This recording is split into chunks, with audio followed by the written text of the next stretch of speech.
Hello and welcome to the Business Standard Banking Show. Baldev Prakash is the first MD and CEO of Jammu Kashmir Bank. He was appointed in late December last year after the chairman and managing director's post was split. Before joining J&K Bank, Mr. Prakash was the chief general manager in State Bank of India in charge of digital and transaction banking. The bank caught investors' attention after a strong Q2 numbers as it reported 120% growth in its net profit.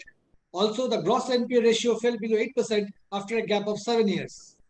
Today, we have Mr. Prakash with us to talk about the journey so far in the bank and the road ahead. Mr. Prakash, welcome to the show. Thank you, Manojit. Thank you so much. The business of Jammu Kashmir Bank is mainly concentrated in Jammu and Kashmir and in Ladakh region.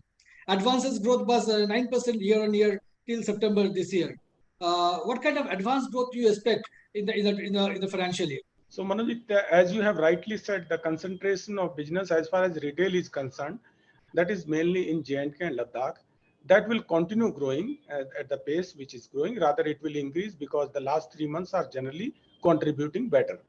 So, besides this, now the shift is towards the corporate growth. Corporate growth is expected to come from the rest of India region. That means out of J&K and Ladakh. So there we have focused now for the last around 6 months, the good growth we are seeing in the corporate book. And all these accounts are basically related to high value government PSUs as well as high value rated companies.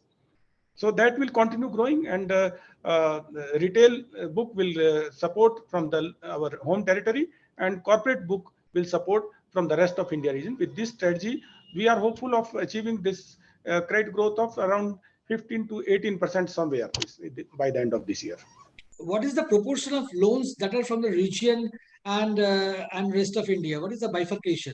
Yes, so from the rest of India, if we see, it's around, as of now, it is around 29 to 30% as of now. We want to take it to above 40% in the long term. So maybe another 2-3 years time, we want to take it above 40%. Then ideally it's 50% in 5 years time. Right. So that is the medium-term roadmap you have, that Jammu and Kashmir and Ladakh will contribute 50% of the loan book, and 50% will come from the rest of India. Yes, yes. We want to actually we want to address this concentration risk in our home territory. But in Jammu Kashmir, in Jammu Kashmir and Ladakh region, the loans are mostly retail and agri loans. Am I correct? Yes, it is correct. Some are related to trade and services also. But major book is consisting of agriculture, SME, and personal segment. And rest of India, you will focus on wholesale loans, corporate loans. Yes, yes, that's major is corporate loans. Some of the book will also, rest of India will also contribute towards home loans. Since you want to contribute, since you want to do retail loans in rest of India also, do you want to increase its presence in the rest of India also? Yes. So while we will continue to have strategic expansion in the shape of branches, but the first thing will be that we want to do it by way of a tie-up with appointment of more and more DSAs, and then having more tie-ups with like our fintech companies, etc. And that is the priority number one. And in some of the areas, if you find that the branch is required, we will definitely open the branches. Coming to the asset quality part, as I said, gross NPA came below 8% after a gap of 7 years. But it's still high at 7.67%. How do you plan it to bring it down further? So, Manojit, a lot of effort is going towards addressing this problem of NPA and SMA. And this result is because of that effort. That effort will continue rather with double energy. And right from at the time of SMA, the teams are after those borrowers.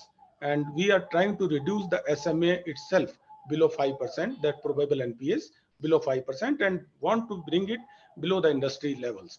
And similarly, after this 370 has gone, so now the state is, we are able to proceed against the borrowers in SARFAESI action.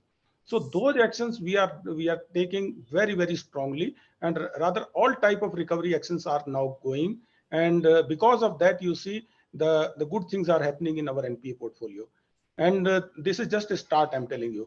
A lot of other accounts, big accounts are there where the resolutions are not far away.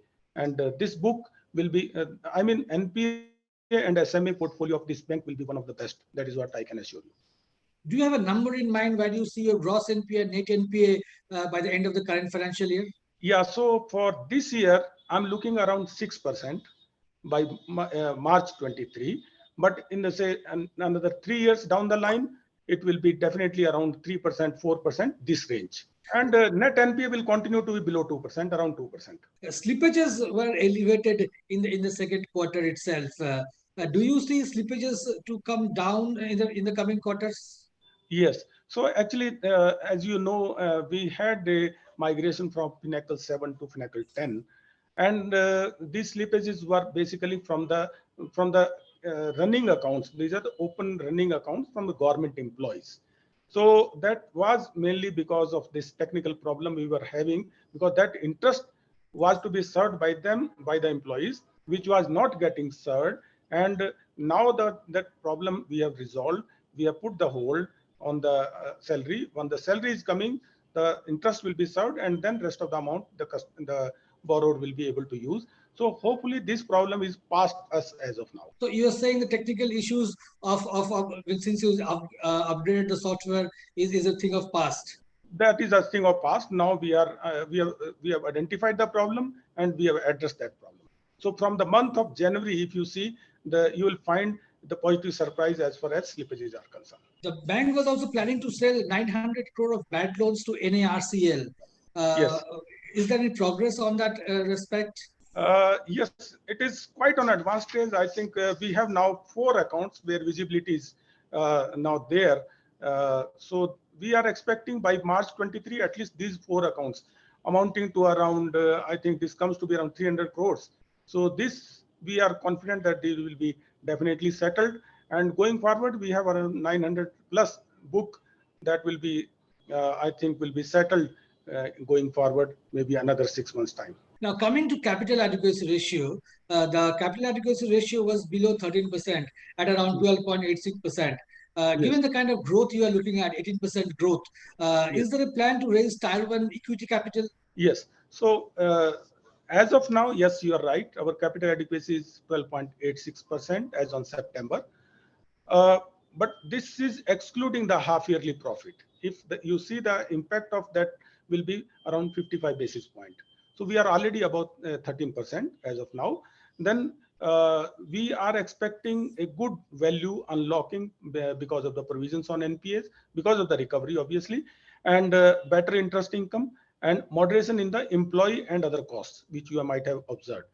Right. And we have already the approval of the board and shareholders to raise T2 of 1,500 crores and T1 of 500 crores. For T2, we are confident we will be able to raise within this quarter. And for T1, we are looking after January to March, that quarter. So we are confident we will be able to raise that also. So at the end of the year, we are looking for a capital adequacy of 15%, which is quite respectable. Correct. So Tier 1 capital will be in the fourth quarter of the current financial year. Have you Yes. thought of the instruments that will be used to raise that capital? Will it be a private placement or a QIP? Yes, yes. So we have already thought, actually 2 plans are there. One is that existing shareholders, the government, one of the government, they have shown interest. So we are likely to get from one of the governments. We have 2 governments which are already the existing promoters. So if you get that, that is good. Well, and if that is not happening, then we will have in the shape of employee stock also, that is almost 50%. And then we have a stake in one of the subsidiaries. We are looking for selling of that stake also. That is plan B. Which subsidiary is that? Uh, this is PNB MetLife. And also for your viewers, if you can tell us who are the main shareholders, the government shareholders? So we have J&K and Ladakh, that is 68%, 68 plus something. And rest of this is LIC is there, and the rest is all retail only. Employees, of course, all employees are also the shareholders. So J&K and Ladakh, that is the union government, has agreed to infuse some capital in the bank. We got assurance, and we are confident that should happen in the last quarter. You will be completing 1 year in office late December. I think 30th December you will be completing 1 year. Very true. You have got a 3 year term. Where do you see the bank after the end of your first term? Yes. So Manojit, actually, this 1 year has been the most challenging one, and now I think the issues which were there immediately impacting the bank almost fixed now. Lot of things have happened in the bank during this year, and basically we have set the fundamental things very right. The bank as of now fundamentally very strong bank. Business, yes, I'm sure that given the experience we have in mobilizing the business, that is not the biggest challenge for me. Now going forward, the focus will be growing in the quality business, and I'm sure by the end I leave, you will find that J&K Bank will be one of the shining stars in Indian banking scenario. Mr. Prakash, it was a pleasure talking to you. Thank you for speaking to Business Standard. Thank you, Manojit. Thank you so much. If you like this video, share it and subscribe to Business Standard. For more news, views and insights, log on to www.business-standard.com. Do also follow us on YouTube, Twitter, Facebook, Instagram, Telegram and LinkedIn. I am the blue of the limitless sky.